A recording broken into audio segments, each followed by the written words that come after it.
네, 안녕하십니까. 반갑습니다, 여러분. 네, 장래지도과 진로 취업 교과목 이력서 및 자기소개서 작성법 3 강의를 맡은 심영섭이라고 합니다. 여러분 반갑습니다. 네, 간단하게 제 소개를 좀 드리고 시작하도록 하겠습니다. 저는 대기업의 인사팀에서 약 18년 정도 근무했습니다. 그러니까 여러분들 만약에 지원을 하게 되면 전반적인 채용 프로세스를 관리하는 부서를 인사팀이라고 하죠. 네, 그 인사팀에서 제가 근무했기 때문에 오늘 여러분들한테 많은 정보를 드릴 수 있을 것 같고요.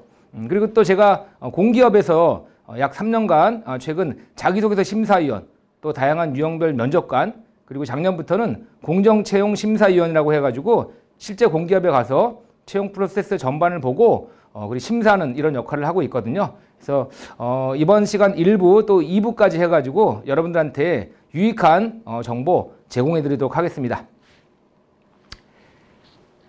자, 자기소개서 작성에서 가장 중요한 것이 무엇인지 우선 퀴즈를 좀 내고 시작하도록 하겠습니다. 여러분들 혹시 중동 지역, 아랍권 들어보셨나요? 네, 뭐 사우디아라비아, 쿠웨이트 등 사막이 있는 지역을 중동 지역이라고 하죠. 또 아랍권이라고 하고요. 그 지역에 한 10년 전에 우리나라 중견 음료회사가 진출해서 음료수를 팔아보겠다라는 컨셉을 가지고 만들었던 광고 CR입니다. 사막이 있는 지역이니까 인근에 사막이 있는 지역에 누워있던 사람도 우리가 만든 시원한 음료수 마시면 활기차게 뛰어다닌다라는 컨셉으로 만들었거든요. 자, 이 광고 CR을 가지고 버스에다가도 붙이고 잡지에다가도 싣고 해가지고 대대적으로 광고를 했습니다. 그런데 안 팔렸습니다. 망하기 일보 직전까지 갔습니다. 왜 그랬을까요? 혹시 아시는 분 계신가요? 제가 이 퀴즈를 내게 되면 어떤 학생들은 손가락이 이상합니다. 뭐 이렇게 하는 친구들도 있고요. 머리카락이 왜 삐져나왔죠? 뭐 이렇게 말하는 친구. 또 혹시 이거 시커먼데 석유 아니에요? 뭐 이렇게 말하는 친구들도 있고요. 자, 다양한 의견들이 있는데요. 정답 말씀드릴까요? 네. 아랍권에서는요, 글자를 쓰거나 그림을 읽을 때 왼쪽에서 오른쪽이 아니라 오른쪽에서 왼쪽으로 쓰거나 읽거든요. 해석해 볼까요? 그러면 사막에서 뛰어든 사람도 마시면 뻗어버린다, 죽어버린다, 막 이런 의미가 될 수 있겠죠. 완전히 입장이 바뀌는 걸 알 수 있습니다. 여러분들, 자기소개 작성에서 가장 중요한 거는 상대방의 입장을 이해하는 게 되게 중요하거든요. 그래서 채용 담당자의 입장, 그 입장을 여러분들이 한번 지금부터 저와 함께 잘 살펴보시면 취업에 있어서 경쟁력을 가질 수 있습니다. 특히 자기소개서 상대방의 입장이 무엇인지 지금부터 한번 알려드릴 수 있도록 하겠습니다. 자, 이번 시간 목차는요, 첫 번째 자기소개서 작성에 필요한 3C가 무엇인지 좀 말씀드릴 거고요. 그 다음에 기업에서 자기소개서 평가가 어떻게 이루어지는지, 자, 지금까지 우리가 쓴 자기소개서만 신경을 썼지, 실제로 우리가 썼던 이력서랑 자기소개서가 채용 담당자 입장에서 또 기업의 입장에서 어떻게 평가되는지는 지금까지 한 번도 여러분들이 고민해 보신 적이 없으실 것 같아요. 그래서 저는 항상 실제로 이렇게 평가하는 사람의 입장을 여러분들한테 알려드림으로 인해 가지고 좀 더 여러분들이 경쟁력을 가질 수 있도록 그렇게 한번 해보도록 하겠습니다. 세 번째는요, 자기소개서를 요리하라 라는 주제로 좀 말씀을 드릴 건데요. 여러분이 쓴 자기소개서가 요리를 치면 요리의 레시피와 같다고 저는 생각을 하거든요. 그 레시피를 기업에 보내게 되면 전문 셰프들이 한번 검토를 하고 면접에서 한번 검증해 봐야 되겠다라고 한다면 여러분들이 면접에 갈 수 있는 거죠. 그렇기 때문에 자기소개서를 요리로 빗대어서 요리 레시피라고 하고 어떤 요리 레시피가 점수를 잘 받을 수 있었는지 그런 분석한 내용을 간단하게 말씀드리도록 하겠습니다. 그리고 또 우리 장래지도과 진로, 또 여러분들 선배들은 어떤 진로를 갖는지 한번 살펴볼 필요가 있을 것 같고요. 그 다음에 또 거기에 따른 필요 역량이 무엇인지에 대한 내용을 한번 점검해 보도록 하겠습니다. 그리고 뒤이어서 우리 2부 시간에는 항목별 자기소개서 예시라고 해가지고, 자, 우리 성장 과정 많이 나오죠. 그 다음에 성격의 장단점, 지원 동기, 그 다음에 입사 후 포부, 또 학창 시절 경험까지 해서 각 항목별로 실제로 쓴 자기소개서를 한번 우리가 보면서 같이 분석하고 또 어떤 면을 좀 더 수정, 보완해 될지, 또 잘된 점은 제가 잘됐다고 말씀드리겠습니다. 보시면서 여러분들 나도 앞으로 저렇게 쓰면 되겠다. 자, 이런 것들은 이렇게 고치면 더 좋을 것 같다. 라고 이제 스스로 판단할 수 있도록 저랑 같이 한번 분석해 보시도록 하겠습니다. 자, 자기소개 작성에 필요한 3C 무엇일까요? 첫 번째 C는요. 네, 그렇습니다. 직무적합성입니다. 직무적합성. 여러분들이 희망하는 그 직무와 관련된 전공도 물론 직무와 관련된 지식이라고 볼 수 있고요. 전공의 주요 과목들, 직무와 관련된 거라고 볼 수 있죠. 또 직무와 관련된 자격증, 이런 것도 직무와 관련된 지식이라고 볼 수 있고요. 또 직무 관련된 외부 특강, 교육 같은 거 들으셨던 것도 직무 관련된 내용이라고 볼 수 있습니다. 또한 직무 관련된 경험, 특히 실습 같은 거 많이 하시잖아요. 현장 가서 실습하시는 거, 또 직무 관련된 동아리, 또 직무 관련된 대내외 활동 같은 것을 직무 적합성이라고 합니다. 그래서 여러분들 자기소개서에서 이 직무 적합성이 잘 드러날 수 있도록 하시는 게 다른 어떤 스펙보다도 가장 중요하니까 이 직무 적합성을 충분히 잘 드러낼 수 있도록 하시면 좋을 것 같습니다. 자, 두 번째는요. 조직 적합성입니다. 조직 적합성. 일만 잘하면 되느냐? 그렇지 않죠. 우리가 실제로 기업에 들어가서 일을 하실 때 좀 관심과 애정을 갖고 일할 수 있도록 그런 면이 있어야 될 것 같고요. 또 소통과 협력을 잘할 수 있는 이런 팀원이라는 걸 느낄 수 있도록 만드셔야 되겠죠. 그걸 어떻게? 여러분들의 과거의 경험을 가지고 내가 조직이나 단체에서 했던 소규모도 괜찮습니다. 그곳에서의 어떤 조직 적합성, 과거의 그런 경험을 통해서 미래를 예측해 보는 거거든요. 이런 조직 적합성도 충분히 어필해 주셔야지만 좋은 점수를 받을 수 있습니다. 마지막 세 번째는요. 올바른 인성이라고 볼 수 있습니다. 아무리 일을 잘하고 아무리 뭐 조직이나 단체에서 잘 어울린다고 하더라도 올바른 가치관, 인성을 갖고 있지 않다면 글쎄요. 좀 뽑는데 망설여지지 않을까요? 그래서 이런 것들은 여러분들이 아르바이트 경험이라든지 기타 또 했던 활동들을 가지고 여러분들의 올바른 가치관, 인성 이런 것들을 보여주면 좋을 것 같습니다. 자, 이 3C 무엇보다도 중요하니까요. 이 3C를 가지고 여러분들이 자기소개서 작성하는데 한번 신경을 써서 하시면 더 좋을 것 같습니다. 자, 그럼 우리가 작성한 이력서랑 자기소개서가 실제 기업에서 어떻게 평가되는 겁니까? 기업의 입장을 한번 말씀드려 볼게요. 자, 일단은 우리가 이력서, 입사 지원서라고 하면 크게 이력서랑 자기소개서 두 가지를 가지고 입사 지원서라고 하죠. 자, 이력서에 여러분들이 만약에 어떤 항목이라도 다 입력을 하게 되면 그 항목은 다 정량화된다고 보셔야 돼요. 정량화란 뭐냐면 수치로, 숫자로 이렇게 환산이 돼가지고 여러분들 전체 총점을 매기는데 활용이 되거든요. 그래서 이력서에 입력하는 사항들, 기업에서 다 수치화 시키려고 하는구나. 자, 이런 것들을 잘 충족시킬 수 있도록 평상시에 관심을 가지고 만약에 성적을 만약에 점수를 더 높일 게 있다면 더 높이는 노력을 하셔야 될 것 같습니다. 그래서 이력서에 있는 사항하고 그다음에 자기소개서에 있는 사항하고 같이 합쳐져서 총점이 나오게 되죠. 총점. 근데 이 자기소개서의 비중은 기업마다 조금씩 틀립니다. 자, 어떤 기업은 우리는 자기소개서 비중을 조금 낮추고 이력서에 있는 이런 몇 가지 사항들 갖다가 좀 더 비중을 높이겠다고 한다면 전체에서 자기소개서가 차지하는 비중이 조금 낮아질 거고요. 아니야, 우리는 자기소개서의 비중을 좀 더 높이고 좀 더 많은 걸 요구하고 자기소개서의 평가 점수를 높일 거야 라고 한다면 그 비중은 높아지겠죠. 자, 이를 예로 들어보면 이제 학점, 외국어, 자기소개서, 자격증, 가산점 등 기업마다 이렇게 점수화 시킬 만한 이 항목들을 갖다 정해 놓거든요. 그 다음 저 항목에다가 비중이라고 해가지고 몇 프로를 반영할 건지 내부적으로 정해 놓습니다. 자, 요걸 가지고 이제 여러분들의 이력서, 자기소개서를 점수화한 다음에 총점이 나오게 되는 거죠. 이 총점이 나오게 되는데 각 전형별이라고 하죠. 서류 전형, 예를 들어 필기 전형, 면접 전형. 면접 전형도 1차가 있고 2차가 있고. 자, 요 전형별로 배수라는 걸 정해 놓거든요. 그게 뭐냐면 뽑고자 하는 인원 대비해서 10배수, 5배수, 3배수 이런 식으로 배수가 줄어들면서 최종 뽑고자 하는 인원까지 가는 거죠. 자, 그 배수 안에 들면 다음 전형에 갈 수 있다는 얘기입니다.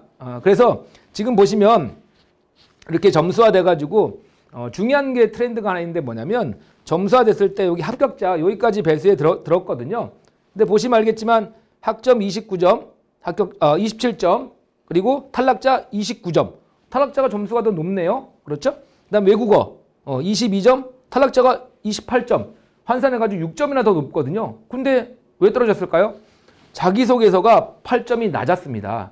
거기다 더군다나 이 기업은 자기소개서의 비중이 되게 높은 기업이고 비중을 되게 높여놨기 때문에 이 자기소개서의 점수가 차이가 이렇게 많이 나니까 결국은 탈락하게 되는 거죠. 네, 그래서 자기소개서의 비중이 점점 높아지고 있기 때문에 여러분들 자기소개서 잘 쓰셔야 되고요. 또 면접 가셔가지고 면접관들은 이력서랑 자기소개서 기반으로 물어보게 돼 있지 않습니까?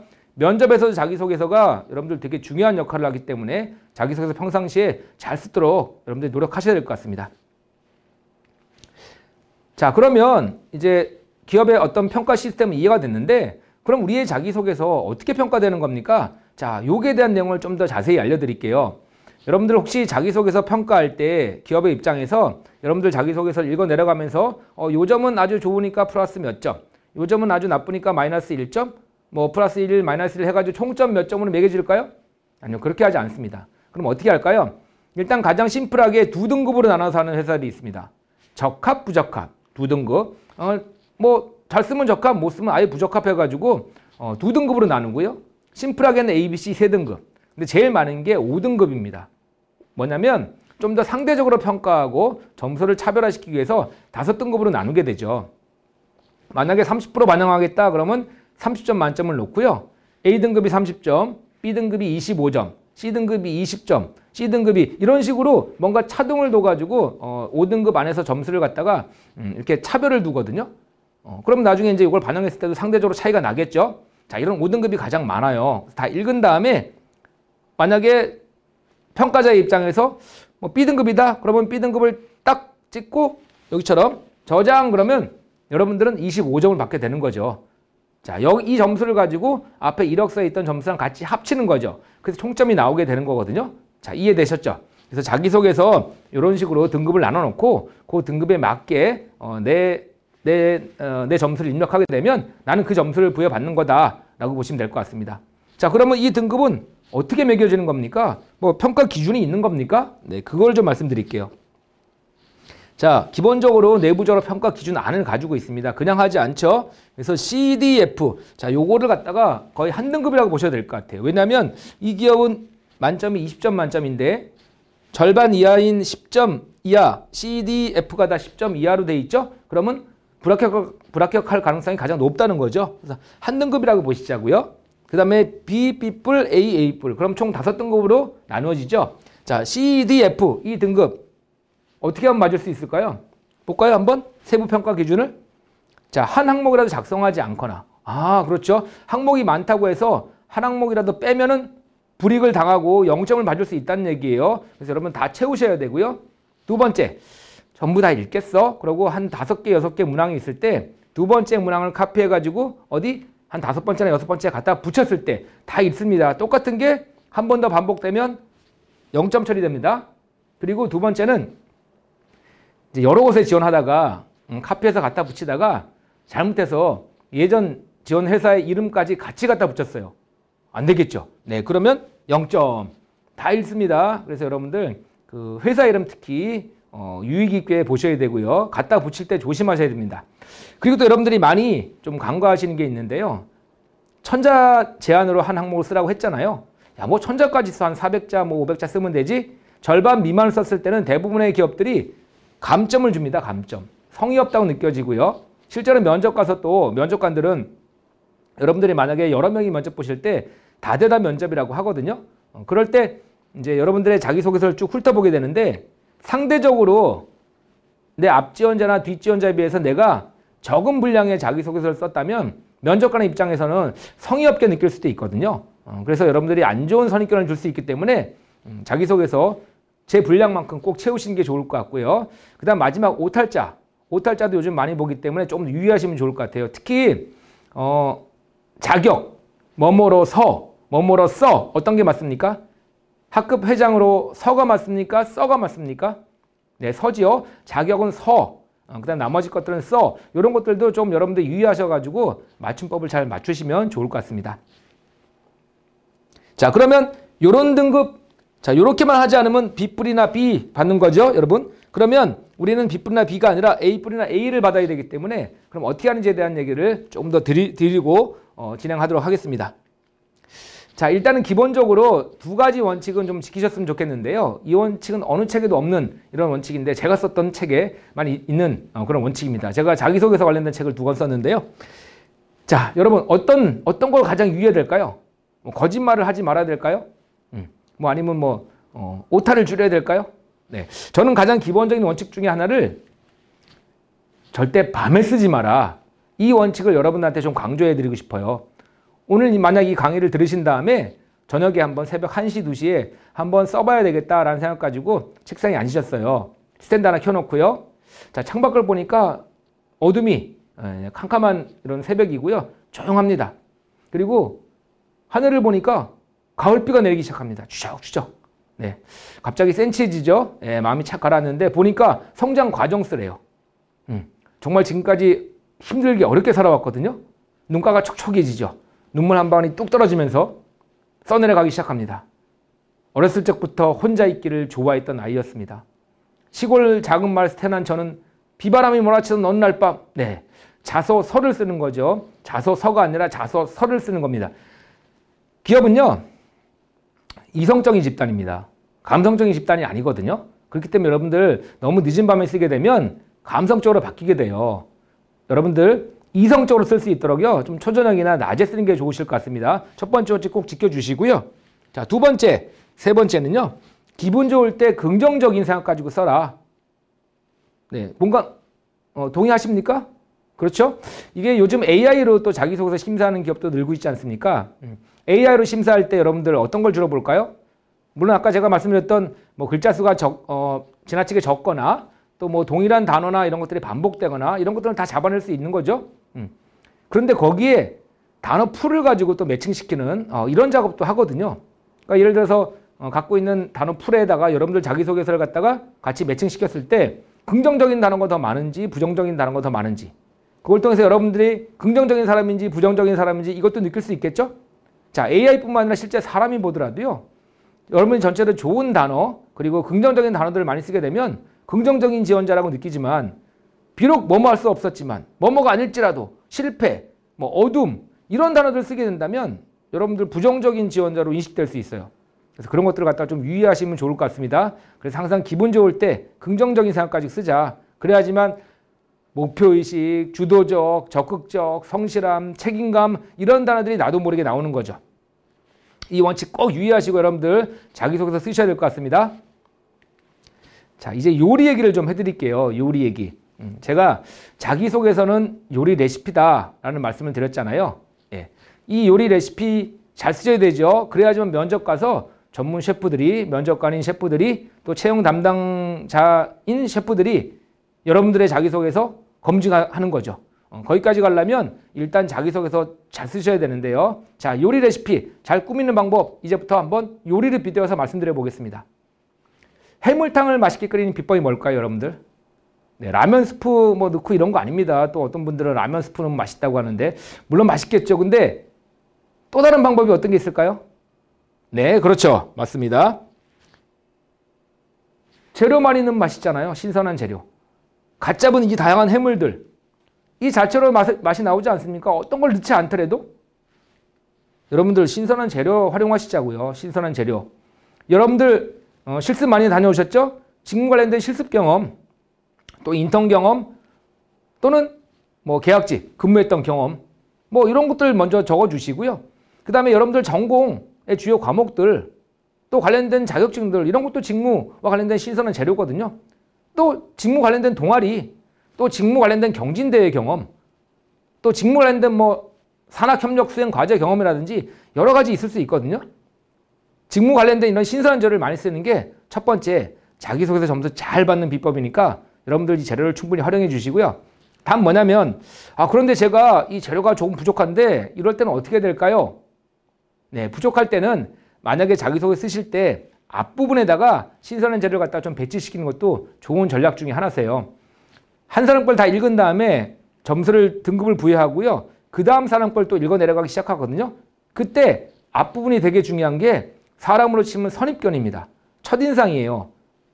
첫인상이 선입견을 줄 수 있죠. 그래서 앞부분에 신선한 재료와 관련된 내용이 있다고 한다면 좋은 선입견 가지고 읽어 내려갈 수 있고요. 뒷부분에 직무와 연관성이 조금 부족한 게 있더라도 좀 어느 정도 커버가 될 수 있을 거라고 생각합니다. 그래서 앞쪽에다가 좀 배치시켜 주시고요. 그런데 저는 정말로 신선한 재료가 없습니다 라고 할 때는 우리 취업 준비하시면서 재료를 한두 가지라도 조금 같이 좀 구해가면서 취업 준비하시는 것도 괜찮으실 것 같아요. 예를 들어서 직무 관련된 인터넷 강의 같은 것도 있거든요. 이런 어떤 교육과 관련된 인강을 들으시면서 직무 지식을 쌓는 것도 좋은 방법 중에 하나입니다. 그리고 기간이 중요한 게 아니라 좀 더 뭐 하루 이틀 다녀오시더라도 관련된 곳에 가가지고 실제 체험해보는 거 이런 것들도 충분히 중요한 또 유의미한 이런 신선한 재료가 될 수 있기 때문에 한번 같이 쌓으시면 더 좋을 것 같습니다. 두 번째 한번 요리 한번 얘기해 보겠습니다. 이게 뭡니까 여러분들? 네. 비빔밥 아니고요. 네, 물회입니다. 물회. 물회 좋아하시나요? 드시고 싶은 마음이 생기십니까? 네. 왜요? 왜 생기십니까? 색깔이 알록달록하죠? 예쁘죠? 깨도 뿌려져 있고. 만약에 이게 다 비벼져 있고요. 숟가락이 푹 꽂혀 있는 상태에서 옆에 고춧가루도 묻어 있고 나한테 딱 줬다고 했을 때 먹고 싶은 마음이 생길까요? 아니죠. 그렇죠. 자, 제가 강조하고 싶은 것 두 번째 비법. 데코레이션입니다. 데코레이션. 장식의 중요성. 이거를 그러면 우리가 자기소개 쓸 때 이런 장식의 중요성을 어떻게 표현해야 됩니까? 첫 번째 방법, 줄 띄우자. 500자, 1000자 되는 걸 줄 다 붙여 쓰신다? 잘 보일까요? 채용 담당자 입장에서 명확하게 나타날까요? 잘 안 나타나거든요. 두 번째 방법은 숫자와 부호를 활용하자. 1점, 2점 이런 숫자 활용할 수 있고요. 또 대시, 슬래시 이런 기호들 같은 것도 충분히 활용할 수 있거든요. 또 첫째 콤마, 둘째 콤마도 활용할 수 있죠. 네, 한번 볼까요? 동네 빵집에서 아르바이트 하면서 단골 고객과 매출을 크게 올렸던 이런 경험을 얘기할 때 줄글로 쭉쭉 풀어나가지 않고요. 어떻게 했습니까? 일단 줄 띄우고요. 부호랑 영문 이니셜을 활용해가지고 수합 분석을 하죠. 강점, 약점, 기회, 위기. 자, 이런 식으로 해서 구분해 놓고 강점과 기회를 더 살리고 약점과 위기를 보완해서 어떻게 했습니까? 단골 고객 또 매출을 확보할 수 있었죠. 잘 보입니까? 잘 보이죠? 줄 딱 띄워놓고 나중에 면접 때도 저 내용 가지고 충분히 면접관들한테 관심을 받을 수 있겠죠. 내가 어필하고자 하는 곳, 또 내가 강조하고 싶은 곳에 줄도 띄워주시고요. 이렇게 부호 활용해 주시고 숫자 활용해 주시고 첫째 콤마, 둘째 콤마 활용해 주시면서 줄 띄워주시고 이런 가독성 높이는 작업 여러분 해주시면 분명히 경쟁력이 있습니다. 이 방법 한번 활용해 보시자고요. 자, 그 다음에 세 번째 방법입니다. 세 번째 방법. 해물탕 드셔보셨고요. 물회 드셔보셨고요. 이 요리 저 요리 이 밥 저 밥 다 먹어도 제일 맛있는 밥은 누가 해주는 무슨 밥? 네, 엄마가 해주는 집밥. 왜요? 네. 어렸을 적부터 쭉 먹어와서 그렇습니까?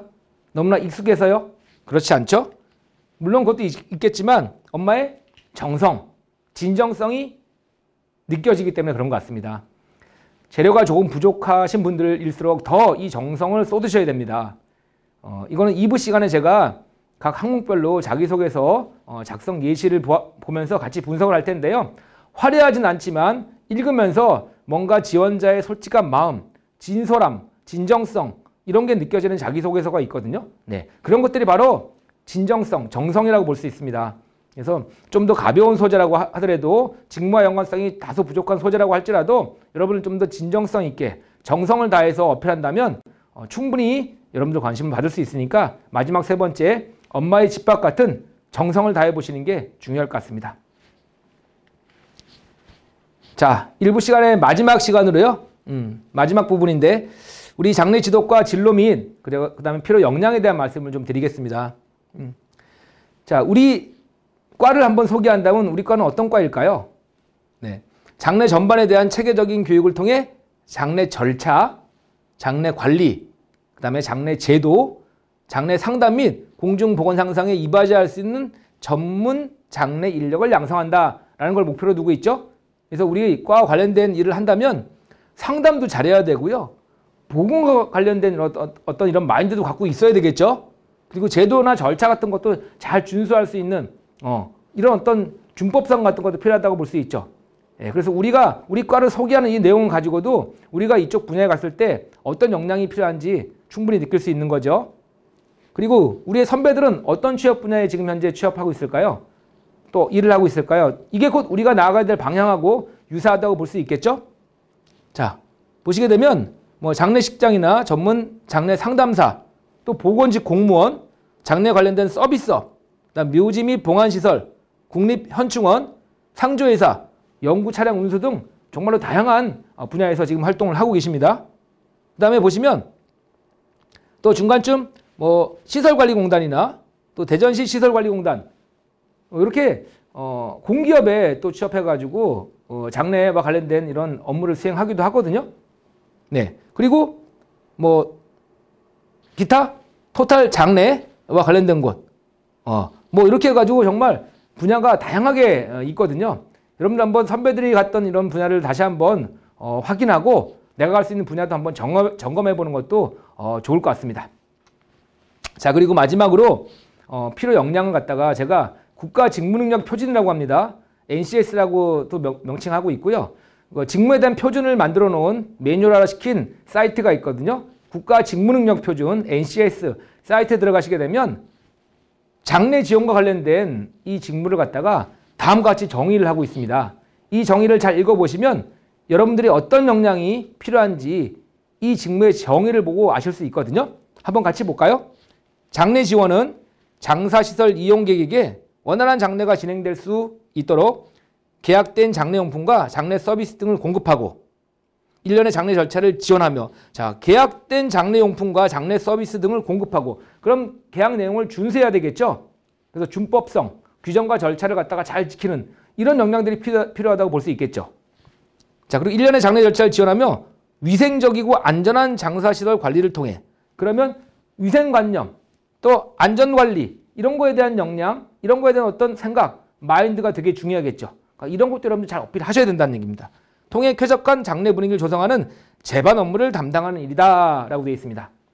자, 어떤 역량이 필요한지 아셨고요. 또 마지막으로 중요한 역량은 진심으로 우리 그 상을 당하신 분들 갖다가 여러분들이 마음을 위로해주고 또 그리고 진심으로 공감해주고 하는 역량이 무엇보다 가장 중요하겠죠. 네, 좋습니다. 자, 그러면 이번 1부에는 실제로 기업의 입장에서 여러분들 채용하는 곳의 입장에서 여러분들의 자기소개서, 이력서가 어떻게 평가되는지 시스템을 알려드렸고요. 그 다음에 또 요리를 빗대어서 여러분들이 자기소개서를 잘 점수를 잘 받을 수 있는 방법 말씀드렸습니다. 그리고 마지막으로 우리가 나아가야 될 분야, 그리고 또 우리 그 업무에 필요한 역량까지 말씀드렸거든요. 자, 1부 시간은 여기서 마치도록 하겠습니다.